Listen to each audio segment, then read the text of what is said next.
Welcome to Leadership Luminaries Lounge with Kerry and Peggy O'Neill, a podcast about the connection of leadership, philosophy, practice, and impact on society. Get ready to be illuminated. Hello, everybody, and welcome to another episode of Leadership Luminaries Lounge. And my co-host, Peggy O'Neill, and I enjoy sharing these conversations around leadership with you. And today we have a good guest. Peggy, would you like to introduce our guest? Yeah, I'd love to introduce Sam. So Sam Daley Harris founded the Anti-Poverty Lobby Results in 1980, co-founded the Microcredit Summit campaign in 1995, and founded Civic Courage in 2012. The 2024 edition of Sam's book, Reclaiming Our Democracy, Every Citizen's Guide to Transformational Advocacy, was named an editor's pick by Publishers Weekly Book Life. Akosha founder Bill Drayton said, Sam Daley Harris is one of the certified great social entrepreneurs of the last decade. We're thrilled that you're here with us today, Sam. Great to be with you. Yeah, Sam, it's great to have you here. Thank you. You know, Sam, heard that a lot of times in your talks that you talk about it's important to share your story of why. And so if you don't mind, share a little bit of why you think it's important to share the story of why and what is your why for you doing what you do. Great. Actually, before I do that, I'm going to tell a story that I about never tell. It's Parker Palmer, author and thinker, and he's invited to lead a session of business leaders. It's in a bank boardroom, and he's warned beforehand that the business leaders can get a little bit antagonistic, even though we really want them to work together to improve our schools. And Parker Palmer has folks go around the room and talk about a teacher who made a difference in their lives. And at the end of this session, there were tears in eyes, and this team worked together and got together because they were clear about why this matters and clear about purpose. So I refer to this, what I'm going to do in a moment is knowing your why and sharing it. And I think that's important in the business world or the nonprofit world, everywhere. And Harvard professor Marshall Gans developed what he calls the story of self. Basically asks what happened in your life and what decisions did you make that got you to this commitment. And I think business leaders and people who are not leaders but in business would benefit from being able to share what happened in their life and what decisions they made that got them to this commitment. So here's my slightly shorter version. I have a bachelor's degree and a master's degree in music, and I played percussion instruments in the Miami Philharmonic Orchestra for 12 years and taught high school music. And 44 years ago, I founded the Anti-Poverty Lobby Results. And I'm asked, music, poverty lobby, what's the connection? When I look back in my life, there's certain experiences that start pointing me in a different direction. The death of a friend around high school graduation in 1964 and the assassination of US Senator Robert Kennedy around college graduation in 1968 got me to asking the questions of purpose. Why am I here? What am I here to do? What's my purpose? 9 years later, 1977, I'm invited to a presentation on ending world hunger. And I go to this event thinking, well, hunger's inevitable. What do I know? I'm a musician. Well, I'm thinking it's inevitable because, in my mind, there are no solutions. Because if there were solutions, somebody would have done something by now. Right. But I go to this event and it's obvious right away. There's no mystery to growing food, clean water, basic health, literacy. I'm not hopeless about the lack of perceived solutions. I'm hopeless about human nature, people. Yeah. Just never get around to doing the things that can be done. But there's one human nature I have some control over, my own. And my questions, why am I here? What am I here to do? So I get involved in a big way. This is the end of the story. In 1978, 1979, I spoke to 7,000 high school students, classroom by classroom, on ending world hunger. And before I went into the first classroom, I read some statements from Jimmy Carter's Commission on World Hunger calling for the political will to end hunger. So I asked 7,000 high school students, what's the name of your member of Congress? I don't want to know if you wrote them. I don't want to know if you met them. Just the name. Out of 7,000 asked, 200, fewer than 3%, could answer correctly. 6,800, over 97%, couldn't tell me the name of their member of Congress.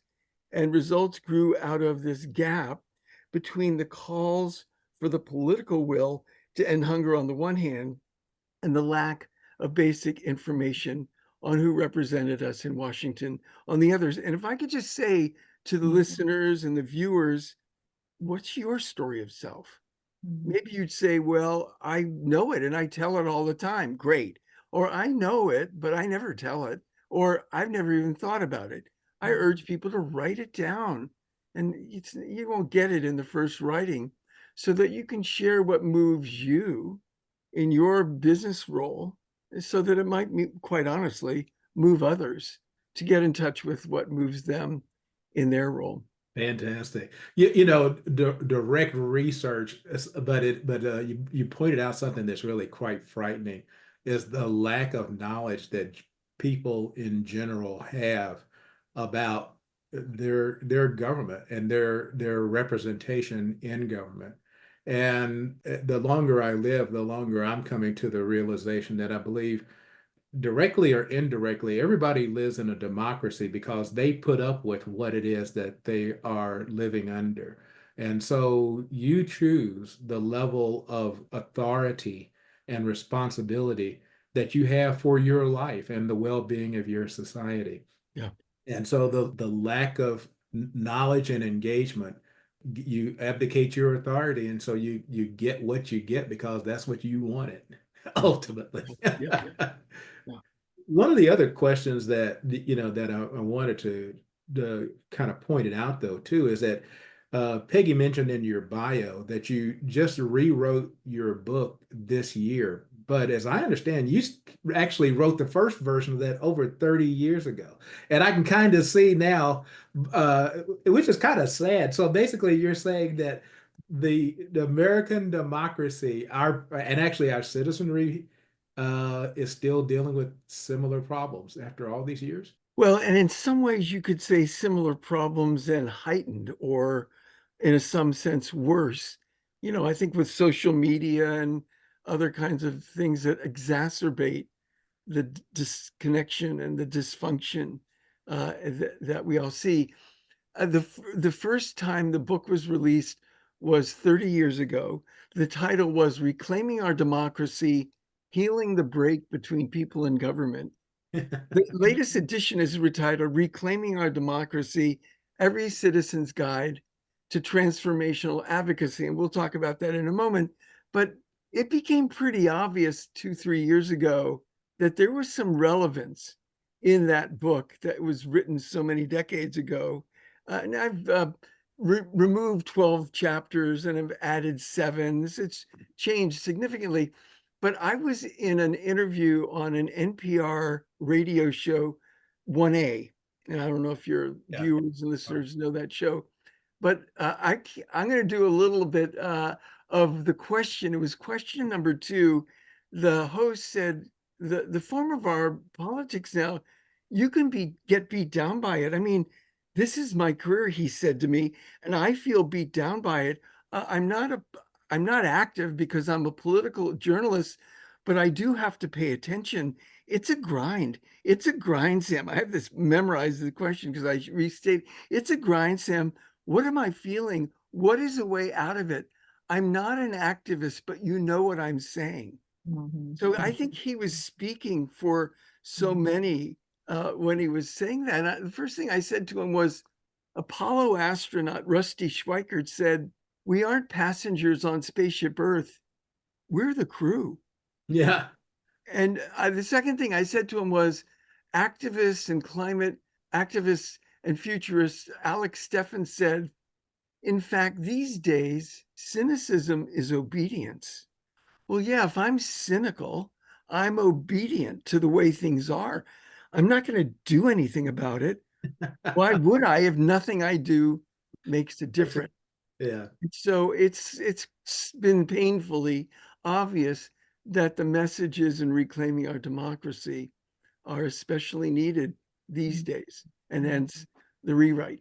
And you really have created you call it transformational advocacy, a series of questions and how you teach people so that they can get beyond the cynicism and be inspired and feel confident in their ability to make a change or to be involved and feel empowered in what they're doing. Would you tell us what your approach is? And I know you've had great success with working with organizations to teach them this. Yeah. So let me make the distinction between what I call transactional advocacy, sign the petition, transaction complete, and what the book's about, which is transformational advocacy, where you're trained, encouraged, and succeed at doing things as a citizen, basically, that you never thought you could do, like meet with a member of Congress and bring them on board to your issue or have your letter to the editor published. And as a result, you see yourself differently. A transformation in who you see yourself to be takes place. And in the book, I talk about 3 things to look for in looking for an organization that delivers transformational advocacy. One is recruitment and building community. They bring people in. They're not static. They form local chapters. That's the recruitment part. But they build community. Like they might have a national webinar every month with guest speakers and Q&A and inspiration, etc. So recruitment and building community. 2, training. How do you do these things? How do you get the meeting? How do you plan for the meeting? What do you ask for in the meeting? How do you write a letter to the training? Number 3, I think this one's really important, breakthroughs. The organizations encourages breakthroughs, encourages you to do things that you never thought you could do. And again, you see yourself differently. Let me tell you this. There was a survey by the Congressional Management Foundation. They asked grassroots advocacy professional staff what their primary tactic was, and 79% said their primary tactic was an email form letter. Give me your zip code and your name and we'll send it for you. 79% said an email form letter was their primary tactic, but only 3% of congressional staff said an email form letter played a big role in making up their decisions. So a lot of the staff are doing things that very few of congressional staff thinks makes a difference. So we're kind of in this spiral downward of ineffectiveness, essentially. Are you the main one communicating that message? It just dawned on me. I wonder. Well, let me say this. I actually got these phrases from Hari Han, who's a professor at Johns Hopkins. She referred to transactional mobilizing and transformational organizing, which for me referred more to what staff does. They mobilize and they organize. And I renamed it transformational advocacy and transactional for what the volunteers do. They advocate, they're the advocates in a sense. So there was inspiration from Harihan, who's just largely a researcher in terms of that sense of, but it's a little known. I mean, I think most people, you can vote, but after the election, there's not much. I mean, I signed those petitions, but I'll take a nap until the next election. No, you not only can be involved but you can be involved in a depthful way. And I want to say, if I could interrupt, I think this matters to business leaders and business people and businesses because they have items that they need to raise with elected officials. They have issues that they need to discuss, and some might be old pros at it because they've been doing it for decades, but not everyone enters the fray an old pro. And the whole notion of how do you do this and how do you make it sustainable and how do you inspire colleagues in your company to be involved too is another part of the equation. I was going to ask one question, kind of go back again to your great revelation in your why, and your comment about the concern about human basically complacency. How do you deal with that? How has you found, is it an effective technique to be able to get a significant portion of people around a society, a community, an organization to be interested one way or another? Let me give you a little bit of bad news first, and then I'll answer your question. Yeah. When Donald Trump was elected in 2016, 100 million Americans didn't vote. Mm-hmm. When Joe Biden was elected in 2020, it was the largest voter turnout in 120 years, and 80 million still didn't vote. Yeah. And Mm-hmm. in the 2022 midterm, it was the second highest youth turnout in a midterm election, and only 23% of youth voted. So you talked about cynicism or the disengagement and that kind of thing, and how do you address it? And in some sense, well, there's several levels to it, but I'll stick with one. You take a stand, basically. I mean, I'm going to give you the longer quote. I stated that Alex Steffen quote, in fact, these days, cynicism is obedience. The whole quote is, optimism is a political act. Those who benefit from the status quo are perfectly happy with a large population of people who believe nothing will get any better. In fact, these days, cynicism is obedience. What's really radical is being willing to look right at the magnitude and difficulty of the problems we face and still insist that we can solve those problems. So, number one, it's back to taking a stand rather than succumbing to the discouragement and cynicism. But number two, it's getting yourself into a bunch of the book is about a structure of support. Is your company a structure of support that helps people thrive, whether it's thrive as employees and as people with families, or thrive as citizens, or whatever? What is the structure of support? And that's why earlier I referred to an organization that, among other things, brings new people in. That gets back to your question a bit, and builds community. That's training and breakthroughs. And so it's kind of like, yeah, those are just really important ingredients. Yeah. At the risk of, we generally try to be relatively nonpartisan, but we are very passionate about what we believe.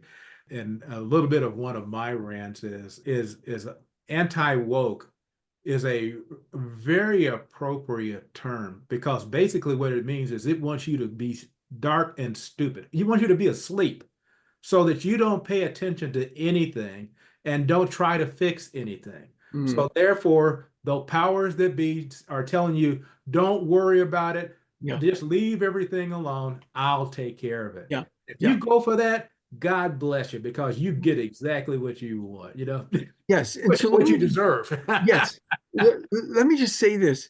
One of the big themes in transformational advocacy is nonpartisanship, bipartisanship. Mm-hmm. So it's central to this work. And I'm going to give you an example.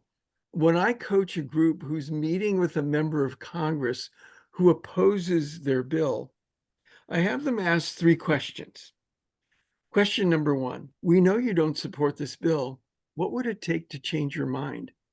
And you're listening for assignments. You're not just asking it. We know you don't support this bill. What would it take to change your mind? Two, could you say more about that? Three, why do you think that is? So it's a very big listening exercise. And I have this friend who was working, he lived in Pennsylvania, but he would fly to Florida because he's working to develop a lead Republican, a lead Democrat in a climate solutions caucus. And he asked a member of Congress, what would it take to change your mind? And the member of Congress said, this is South Florida. Well, if you could bring the Chamber of Commerce on board. And he did. Miami, Miami Beach, Coral Gables, North Miami, South Miami. He came back to the member of Congress with letters from the chambers of commerce. And the congressman said, well, if you could bring the mayors on board. And he did. He came back with the letters from the mayors.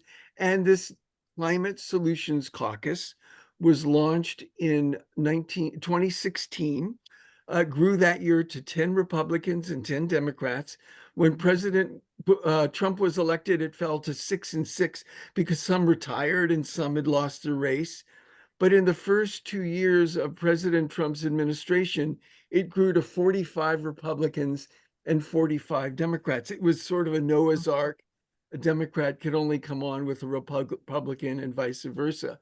But sorry, I just got chills Yeah, that's about the bipartisan nature. Yeah. And what would it take? And could you say more about that? And why do you think that is? And we don't talk politically enough like that. Right. We talk a bit more like this rather than like this. right, right.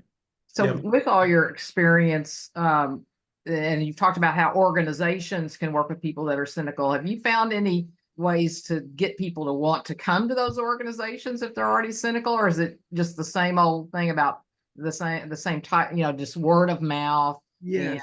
Yeah, just that. Okay, I didn't know if Yes. you found some sort of. I just did a talk in Maine recently, and there were maybe 60, 70 at the talk, and I was meeting new people all the time. And I always asked, how did you find the organization? How did you first hear about, how did you get involved? Because I'm quite curious, Yeah. and of course it's those groups that do the tabling and do the other kinds of Okay. outreach that can help people find a way in. And again, people just need to know that there's another possibility than the shut it down, the cynical, the give up.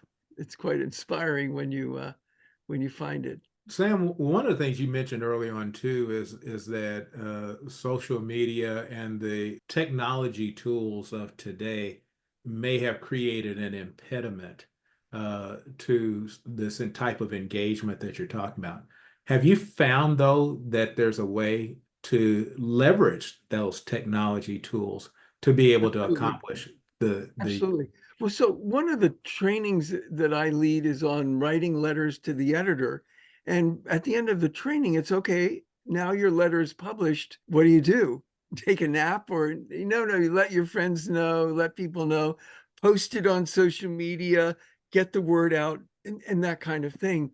But the heart of this work, which I think is in some ways the heart of business, is relationship. Yeah.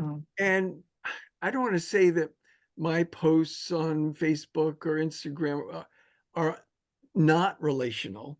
Well, they certainly can be, of course, but they're not quite the, what would it take face to face to change your mind, really building the relationship in a human way, which I think is central to everything, business, advocacy, you name it. We need to get much, much better at that. And, we can hide out X or Twitter rather than connect. Because in a sense, social media is, I almost think it's a misnomer. It's not the social that the human. That's a great insight. Yeah, I don't think I've heard anybody had really talked about it. Yeah. Media and social media, those kind of don't go together. Yeah. It's almost as though it does not give people do not take the opportunity to express themselves. It ends up that they find a way to hide out farther into whatever quarters that they're already in. So absolutely. Go ahead, Peggy. Well, before we started, you mentioned that you've done some work in Bangladesh, and I'd love to share that that kind of work that you've done and what. So this could be a 2-hour thing, which we don't do, but it's a long story. But I first met Muhammad Yunus I met him in 87. I first learned about him in 1985. And oversimplified, let me tell the beginning story. He grew up and born, raised in Bangladesh. He came to Vanderbilt in the United States for its PhD in economics. Eventually, his country became independent. He went back to Bangladesh, He taught at Chittagong University, and there was a famine in the country. And he said, the economic theories in my textbook are very elegant, but they're not working in people's lives. I'm going to go in the village next to my campus and learn economics from the villagers. This is 1976. He meets a woman who's making bamboo stools for sitting on, gorgeous stools, and he asks her how much money profit she made every day. And she said, I make 2 pennies a day profit. He said, how's that possible? It's a beautiful stool. Why do you only make 2 pennies a day? She said, well, I don't have the money to buy the bamboo. I borrow the money from a trader on the condition that I sell the finished product back to him at a price he sets, and the price barely covers the cost of the bamboo. I make 2 pennies profit. So he had a student, because this is 1976. He couldn't talk to women in the village. He would have a woman student, go ask a question, she'd come back, go ask the question, she'd come back. Find out who else. They found 42 people in the village who were in the same predicament, and they needed a grand total of $26 to pay off the moneylender, buy their own raw materials, and sell it to the highest bidder. And he lent the money from his pocket, and this woman went from 2 pennies a day profit to $1.25 a day immediately. And these 42 were the first borrowers of what became Grameen Bank, or Village Bank, which grew to 9 million borrowers in Bangladesh, and helped launch this microfinance, microloan movement around the world. I'm going to tell you one other story. In 1996, he got a license for a cell phone company in Bangladesh, and a British consulting firm had determined that there would be 500,000 cell phone users. They determined that by counting the number of color TV sets in the country. Well, he brought in Norwegian Telenor phone company. Grameen Phone, which was predicted to have 500,000 subscribers, has 83 million subscribers. Wow. But his interest was phone ladies in the villages, where her business would be a village phone lady, where, if there's a birth, you don't have to travel 2 days to tell them, or if there's a death, you don't have to travel a day and a half. You could call a phone lady in another village. One of the phone ladies said, this is 1996. She said, he said to them, a lot of people think you're not able to read, and you're not literate. People think you can't do this. And one of the phone ladies said, give me a number to dial, and if I get it wrong, you can have the phone back. He said, no, I believe you can do this. I'm just telling you that other people, no. She said, blindfold me and give me a number to dial, and if I get it wrong, you can have the phone back. So he's this massive proponent of the abilities of people around the world. And if I can, I'm going to tell one more 2024 story. In 2016, he had been giving speeches around how sports could be more socially focused and have a more social mission. He got invited to do a talk at the Brazil Olympics, the Rio Olympics in 2016, to the Olympics committee. Everyone's there. It's an hour and a half Q&A. And after the Q&A, the mayor of Paris says, what are you doing for dinner? And he said, I'm free for dinner. She said, I want to invite all the Parisian Olympic officials to come dinner.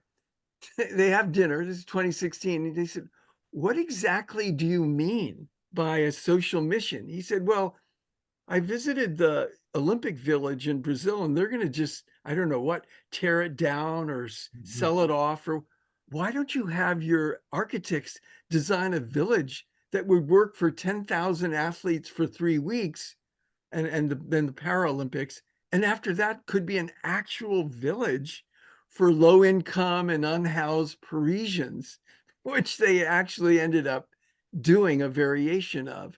So, he brings this social business mindset to the business world. I've got a million stories, but and what's your relationship with him? You were he was on the board of the anti-poverty lobby. okay. Results for 30 years, starting in Wow. 1988. He Okay. joined our board 19 years before he received the Nobel Peace Prize in 2006, kind of thing. So there's been this law. And then Yeah. the last 13 years, he's been attacked by the Prime Minister of Bangladesh, who is just escorted out of the country. She fled recently, and the student leaders said they wanted him to lead the country. So he's now the interim. They call it chief advisor to the interim government, which is essentially the acting prime minister of this interim government. So this is a professor type who did these social businesses that it's quite an extraordinary Yeah.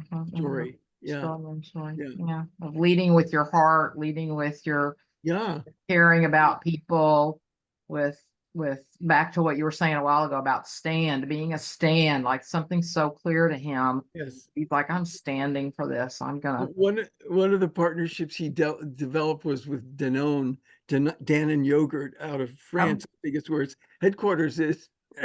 It's a long story too, but at one point he has a lunch with the chairman and CEO of Dannon. It's Danone in French, and it's a long story, but it's kind of like, yeah, I would like to have a social business where you can invest to create the factory in Bangladesh to create the yogurts, because there's malnutrition and vitamin deficiency. We want to address that.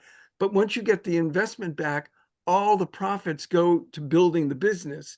And the CEO chairman stood up and Yunus said, wait, do you understand what I'm saying? And his CEO chairman stood up again. And Yunus said, I'm in the cab after the lunch. I'm not sure if his French English and my Bangladesh English. So I made it clear what we were talking about. And one of the things he asked the company was, what is the smallest factory you can build?